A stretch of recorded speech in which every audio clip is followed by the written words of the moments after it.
এখন আছি স্টেডিয়াম 1 নম্বর। এখানে প্রচণ্ড জল জমেছে। রাস্তার অবস্থা দেখুন, মানে রাস্তায় পুরো জল ভরে গেছে, দুপাশেই জল, একবারে জলের জল।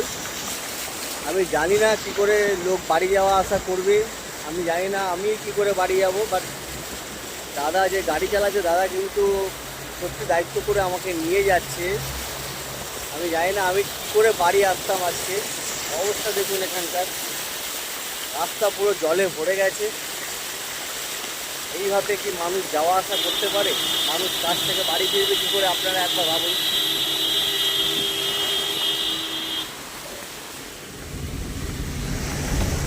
এটা সল্টলেকের অবস্থা। এইভাবে, হ্যাঁ বন্ধ করে দিয়েছে। এইভাবে মানে কি করে হবে? 1 ঘন্টা বৃষ্টি যদি এই অবস্থা হয়, তাহলে একবার বুঝে দেখুন সারা কলকাতার অবস্থাটা কি এখন। না সোজা ওই মোড়ে নামিয়ে দিন আমাকে।